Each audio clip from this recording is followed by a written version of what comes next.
clever girl. Ah!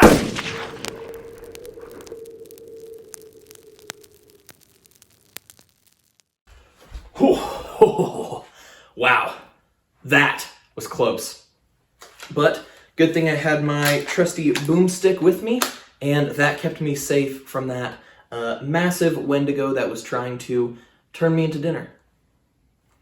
Now, you might be wondering, 8mm Mauser Man, what do you know about North American cryptids? Well, let's start here. Maybe you are from a country where when you hear the word cryptid, you think of a nice, friendly garden gnome, or maybe you think of a just little limerick telling short Irishman that wants to lead you to a pot of gold. Well, that is not what cryptids are like here in North America, I tell you.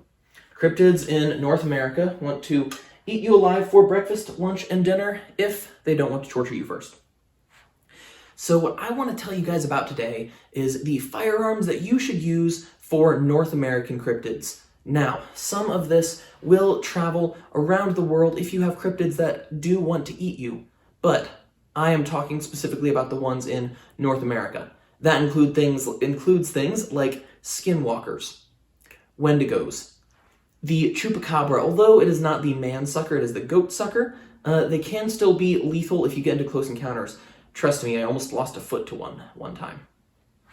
This might include things like the Enfield Horror. Here in Nebraska, we have a lake monster. And all over the US, you may have heard that we have an issue with giant birds that try to steal pets and small children. Well, I don't know about you, but I want to make sure that I keep Fido safe. So, this is going to be 8mm Mauser Man's firearm recommendations for North American cryptids.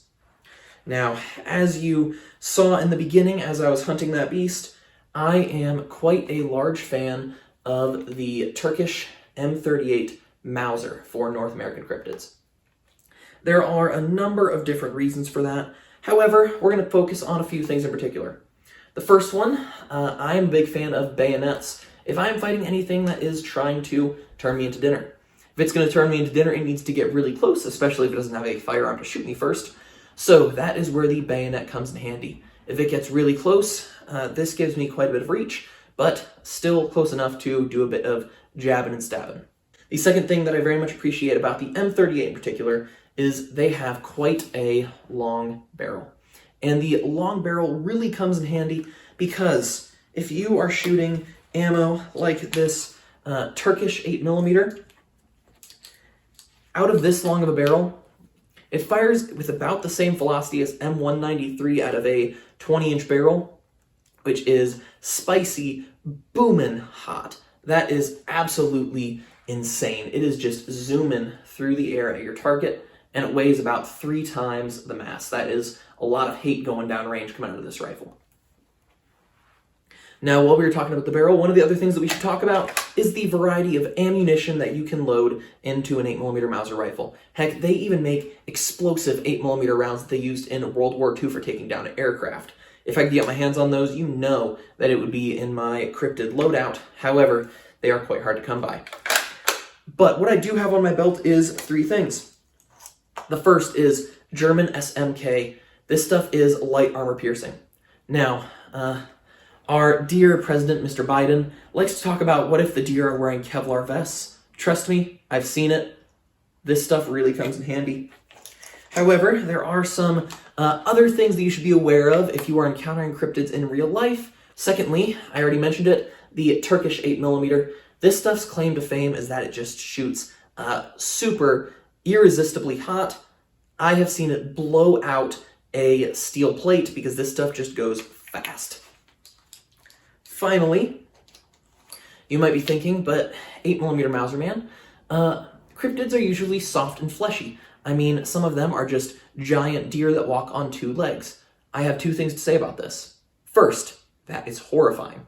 Second, we have a solution.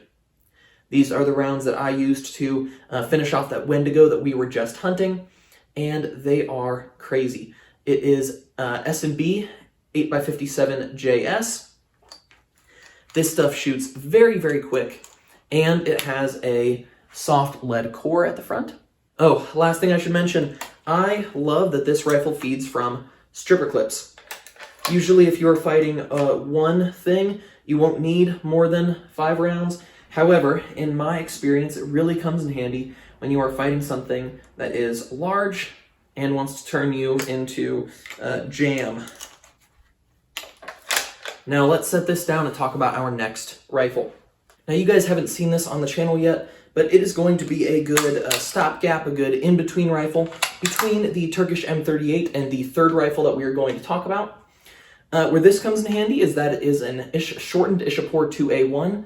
Don't worry, I did not damage any undamaged parts when I made this rifle. Now, where this thing comes in is that it can hold 10 rounds of 7.62 by 51 in the magazine, and then it's just 2 stripper clips to load in 10 more. That is a lot of rounds that you can shoot downrange. It's quite a bit lighter to carry than the M38, although it does have less firepower per round and less varieties of ammunition that you can shoot through it. But I hadn't showed it off on the channel yet, and this seemed like a good video to start on. I still need to sight it in, but it is a really cool rifle. So the second one is some sort of short carbine, preferably if you have an Enfield, because then you have 10 rounds in the magazine, compared to the usual 5. Now, hopefully you don't need 10, but if you do need more than that, you can load in 5 at a time if you need to get a really quick reload in. I particularly recommend a AR with a 20-inch barrel. M193 out of a 20-inch shoots out like crazy. You do have some options for hunting rounds if you're into that kind of thing.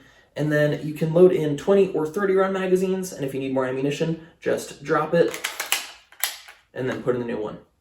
They will also help you out for smaller cryptids such as the chupacabra or maybe the giant birds that come at you.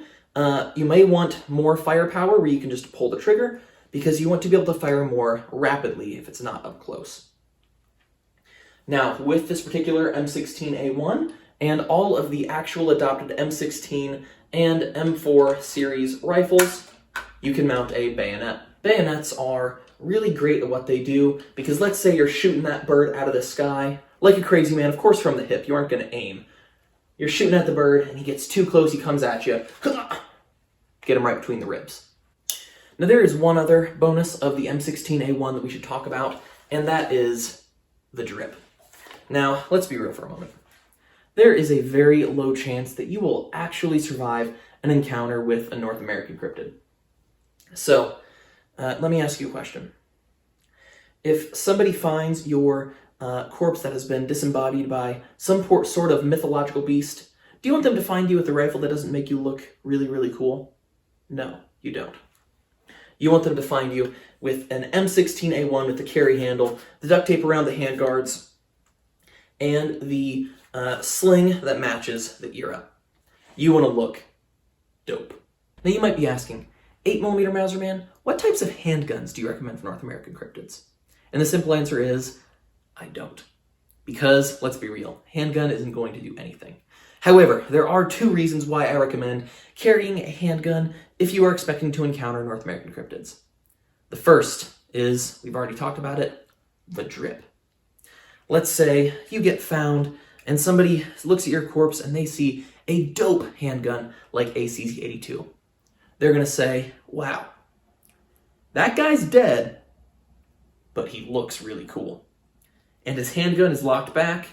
He fought with every round that he had left. However, reason number 2 is, let's say that you get Luke Skywalkered.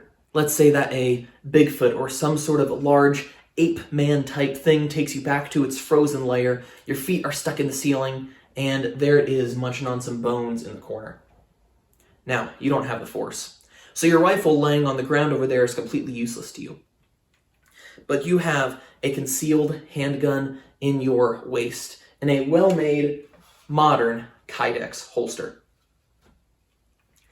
Slowly, while the beast looks away, you pull out your holster and you pull out your handgun. You have a few options.